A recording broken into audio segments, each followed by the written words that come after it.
Imagine this. You've put your heart into something, some really serious work. And then what looks like the perfect opportunity lands right in your lap. But what if that perfect opportunity is actually a trap? Well, today we're diving into a real-world case study about exactly that. How to navigate a super sophisticated world and protect your judgment when things seem a little too good to be true. And this quote? Man, it just hits the nail on the head, doesn't it? It gets right to the heart of the problem we're exploring. When something shows up and it's packaged perfectly, using all the right words, how do you actually test if it's real? How do you check its integrity without just walking away? We're all living in this new era, what we're calling the cognitive age. And really, what that means is your ability to tell a difference between something that sounds right and something that is right. Well, that's become maybe the most critical professional skill you can possibly have. All right, so here's where our story kicks off. The author had just published some really serious work, and naturally, it started to attract what seemed like the perfect audience. But this perfect alignment, well, that's exactly what set the stage for a very subtle and very dangerous trap. See, the people who were reaching out weren't just vaguely interested. No, they were using the author's exact language. I mean, phrases pulled right out of his own writing. And that, of course, created this immediate, really powerful sense of alignment. It just felt like, wow, they totally get it. And that's the kicker, right? This became the central question. All of a sudden, that shared language, which should have been a solid foundation for trust, became the very thing that needed to be questioned. It was the perfect camouflage. So, how do the authors start to see through this perfect camouflage? Well, it wasn't one giant red flag waving in his face. No, it was more like a quiet detective story, where the case was built on a whole series of subtle little signals that just didn't quite add up. Okay, so the very first signal was fascinating because it revolved around a concept that should have been a huge positive, the idea of discipline. This is where a virtue got completely flipped on its head. Every single time the author asked for some basic, totally normal professional verification, like confirming who people were on a quick video call, the idea of discipline and focusing on the real work was used to push back. Rigor was actually being used to avoid accountability, not to support it.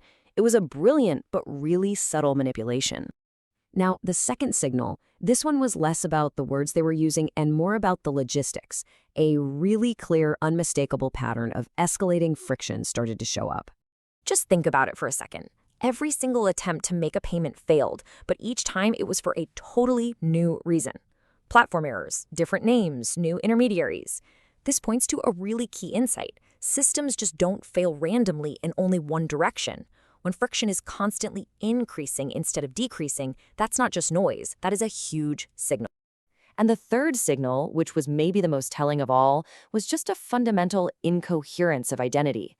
Things just weren't lining up. Any one of these things on its own could probably be explained away, right? A simple typo, using a family member's account, a bad internet connection, sure. But when you see them all happening together over and over again, well, they stop being individual excuses and they start forming a really clear picture of something that is structurally, fundamentally unsound. So, faced with all these little signals, what do? Well, instead of getting angry or making a bunch of accusations, the author did something really smart. He just paused. He didn't try to resolve the discomfort right away. He just stepped back and applied a specific mental toolkit to look at the situation a little more objectively. And this four-step process is so key. It starts with systems thinking, so you zoom out and look at the whole pattern, not just the individual people. Then comes emotional intelligence, managing your own discomfort and not rushing to judgment. That's followed by strategic foresight, just projecting out where is this current path actually leading. And finally, anticipatory governance, making a decision based on that foresight. This whole process shifted the focus away from their excuses and onto the system itself. And right here, this is the power of strategic foresight. By asking that one simple question, the path forward became incredibly obvious. The current trajectory wasn't leading to more clarity and more trust. Nope, it was leading straight into more confusion, more opacity, and that realization made the decision to just exercise restraint a whole lot easier. So this brings us to the climax of the story. And the big moment, it wasn't some loud confrontation or a dramatic aha moment. It was actually a quiet but really powerful moment where everything just converged. The author started noticing the exact same pattern, this weird mix of perfect language, zero verifiable proof, and just increasing friction. And it was coming from multiple supposedly separate people. And that's what confirmed it. The issue wasn't just in his head, it wasn't speculative, it was structural. This contrast, right here, just perfectly captures the core lesson. What was being said sounded amazing. That's semantic coherence. Talk is cheap. But the underlying structure, the verifiable identities, the smooth logistics, all the real stuff, it was totally hollow.